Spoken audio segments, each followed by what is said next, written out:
एक स्त्री ने अपने कजन देवर से उसको प्रेम हो गया। अब वो बीच में जो रोड़ा था, वो रोड़ा तो हस्बैंड ही होगा।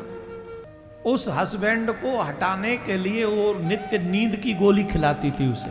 तो थोड़ा जब वो सो गया तब उस कजन देवर को बुलाया। निर्दयता निर्ममता की हद पार की।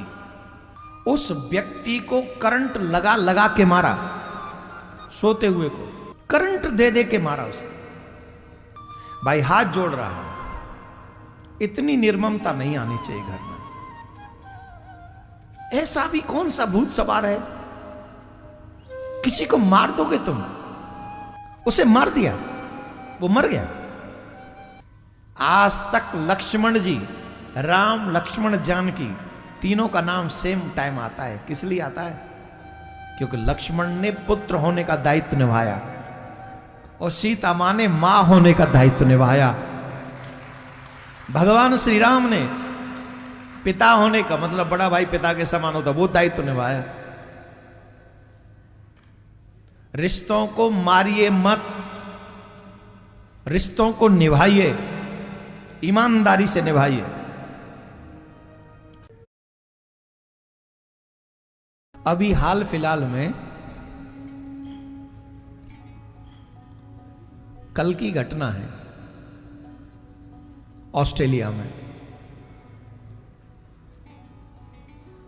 कुछ शांति दूतों ने गोलियां चलाई हैं समुद्र के बीच पे, और वहां पर जूस बोलते हैं शायद यहूदियों को।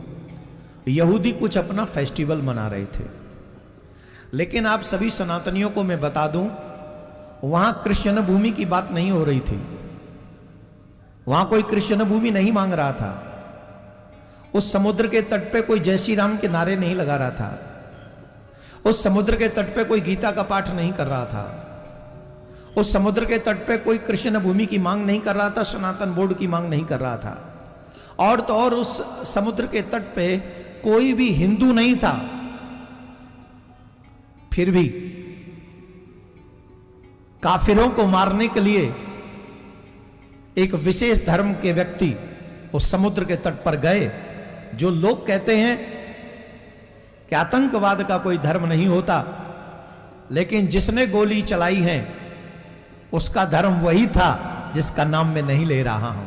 हालांकि मैं डरता नहीं हूं, फिर भी मैं आपको इशारा कर रहा हूं, उन सब की दृष्टि में हम सब काफिर हैं।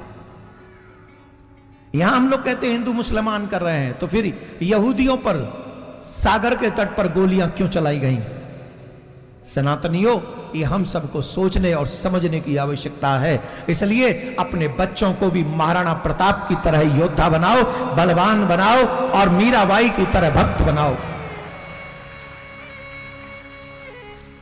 हमें हमारे बच्चों को अपने ज्ञान में भी निपुण बनाना होगा और अपनी सुरक्षा के लिए भी सशक्त बनाना होगा। इसलिए शस्त्र और शास्त्र दोनों की आवश्यकता हमारे बच्चों को पड़ेगी ही पड़ेगी। तो ऑस्ट्रेलिया के समुद्र के तट पर जो लोग अपने प्राणों की बाजी लगाए हैं, जिनके प्राण चले गए हैं, उनकी आत्मा की शांति के लिए हम सर्वे भवन्तु सुखिनः के मार्ग को अपनाते हुए उनकी आत्मा की शांति के लिए प्रार्थना करते हैं।